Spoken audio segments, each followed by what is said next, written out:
got to this thing, do ask, like, I think there's facilitators around as well if you have troubles later on getting to this lab, right?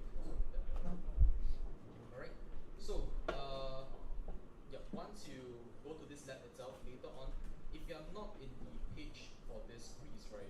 Sorry, not the quiz, but this lab itself, you should be able to see this page. You remember to click this start module button, and it will bring you to this part where you see this start lab button. Don't click it yet, okay?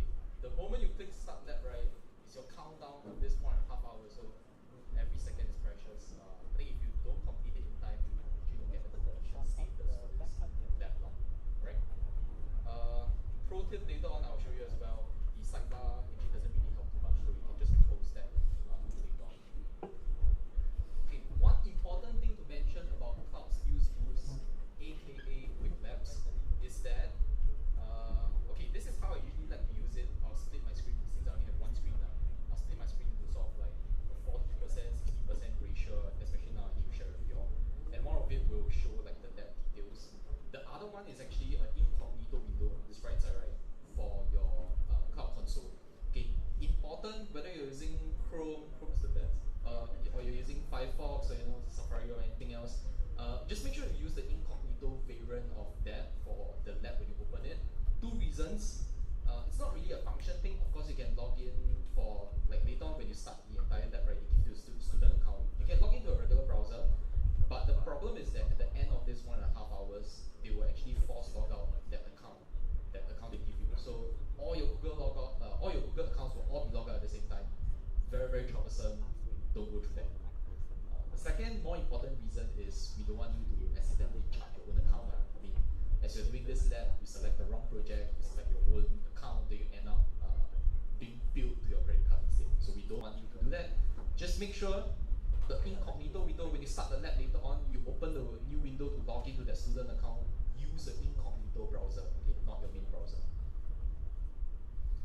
Okay, and also one thing, later when you start the lab later on, you'll see this very nice interface thing at the side, like this 100 marks thing. You click it, they will bring out this interface where it shows you all of the different sections that you have to complete to get the 100 marks for this session. I like to joke that this is a little bit like, you know what, probably some of you have seen since young. If you don't get 100 marks, it's, yeah, I mean, I'm not going to come over, to scold you and stuff like that. But the problem is that the lab itself doesn't like that. Even if you get 99 marks out of 100 marks, essentially they will not consider this lab as completed. So you need to make sure get 100 out of 100 at the end. If later you click any of this, it doesn't work, like, you can go around and ask the facilitators like to help you out. So as I mentioned, no badge if you don't get this 100 out of 100. Oh, okay, so this is the part where I tell myself to change screens.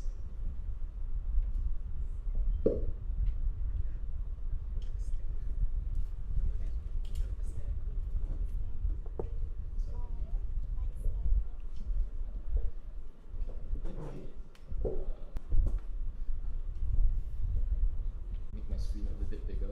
So some of you might be, like I said, yeah, do make sure you click, there should be like a start module button if you haven't run this lab before. And then you should be able to see this link to go to this lab, which is developed and app with Vertex Gemini 1.0 Pro. Okay, so just click into this. It's loading.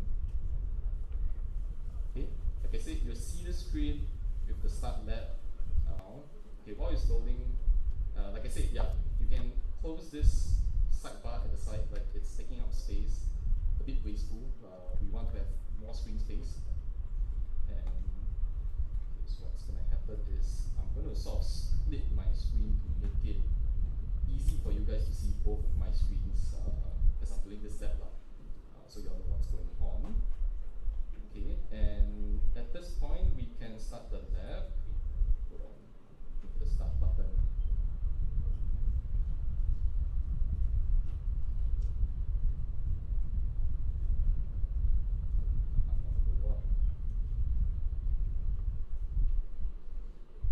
Anyone has issues so far? Like, oh, okay.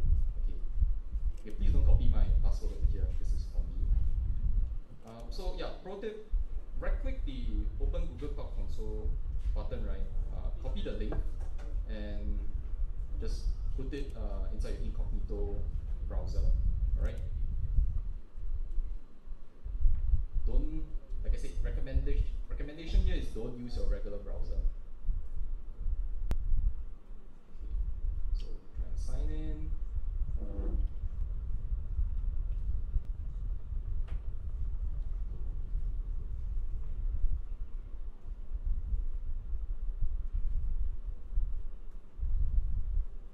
Okay, then ask for password, put the password they give you.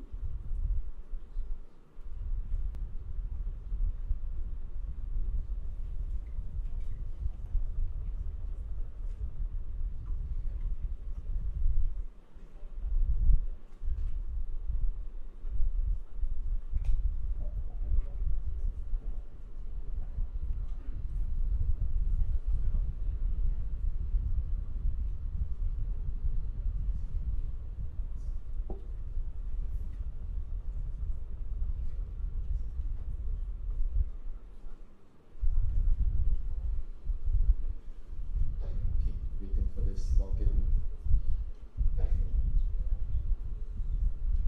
Okay, as you can see here, this is like the countdown timer. So we should have enough time to complete this, no worries. But one general advice while we're waiting, right?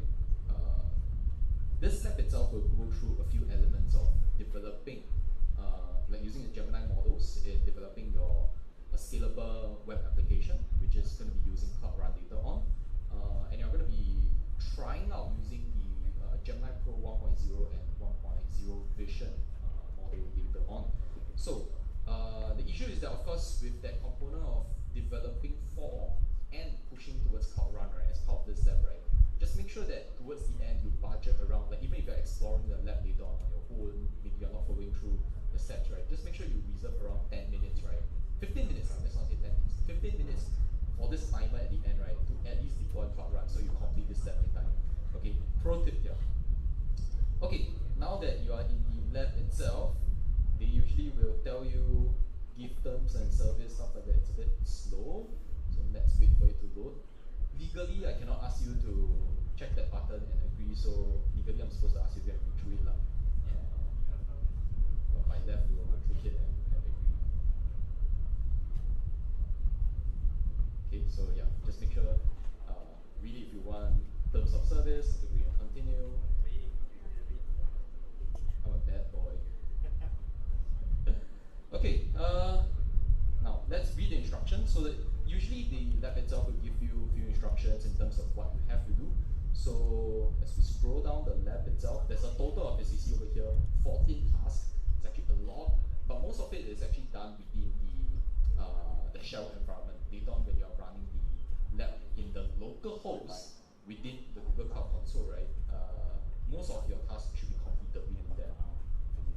Okay, so going through this lab over here, you'll see that, okay, they go through the overview, they talk about Vertex AI, Gemini API. As I mentioned, we're going through the 1.0 Pro model, 1.0 Pro Vision model, okay, not Ultra, not 1.5 Pro. This lab is geared for this. Of course, if you want to try 1.5 Pro, you can try that outside of this session as well. Okay, and objectives here, we're going to be developing a Python app, specifically using a Streamlit framework, and I'll share what's this later on. Okay, so let's get into the lab itself now, just to get things kick-started. Okay, so they didn't really mention this is like step number 1, but make sure you do this. So activate the Cloud Shell. I'll make my screen a bit bigger for folks who might not be. Do that, if you're not able to see, do like give a shout out. But I think with the screens at the side, it should be visible enough. Okay, so to activate the Cloud Shell, right, you see this button on the top left hand of your screen. It looks like a square with a rightwards pointing arrow and an underscore. Okay, you click it, something that looks like a terminal will come out.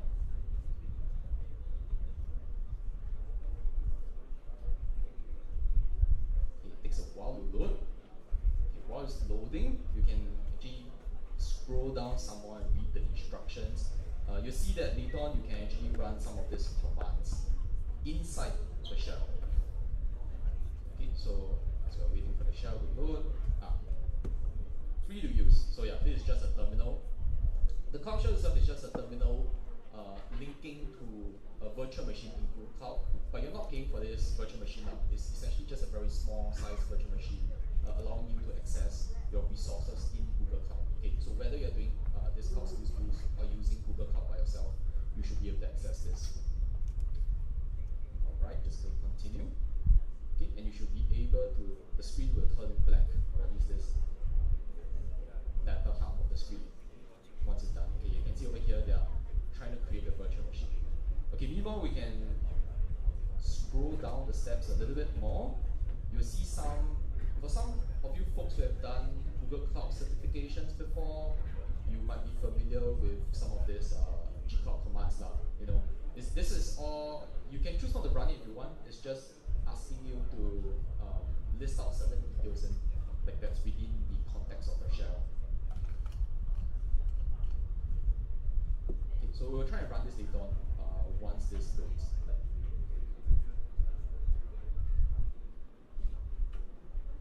Okay, since it's a little bit slow, maybe just to also share with you something later on that I will use. I'm going to be bringing this shell into full screen. You don't have to, but if you want to be able to see things better on your screen as well, you can do this. So there's this open a new window button at the shell. Okay, if you want, you can click that. It doesn't change anything. I mean, it changed the view, but it doesn't change anything that you're going to do in the lab later on.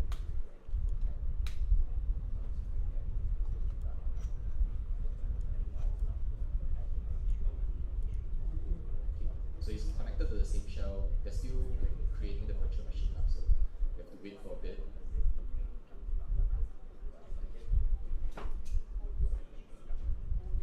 Anyone has any issues so far?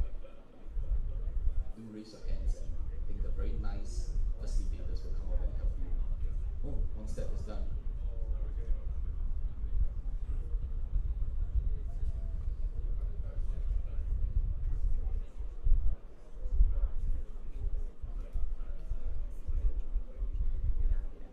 Okay, so once your shell environment has been provisioned, you should see, like I said, the screen, your shell environment it should be default in black, the profile. I don't think you can change it, but yeah, it should look something like this.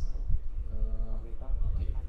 Again, you don't have to do this, but for myself, this is my preference. What I like to do is, I like to open the editor. So as we go through this lab as we're coding later on, there's a visual UI that I will use to show you the code that's been inputted here. Okay, so you don't have to do this, but somewhat recommended if you want to have like a sort of like a Visual Studio way, Visual Studio code way to be able to see your code. Okay. Without further ado, let's run since the shell is out. Okay, can I have a show of hands for how many people the shell environment is there, or how many the shell is not there? Maybe turning it around. Oh my. Okay, maybe let's wait for a little bit more. But while we're waiting, just to show you what it looks like. So let's say if I'm running this command, gcloud config list project, I'm just asking this shell, right? What's my current configured Google Cloud project here? Okay, then it would tell me, oh, it's not yet set. Okay, so later I think we have to set it. I think yeah, one of the steps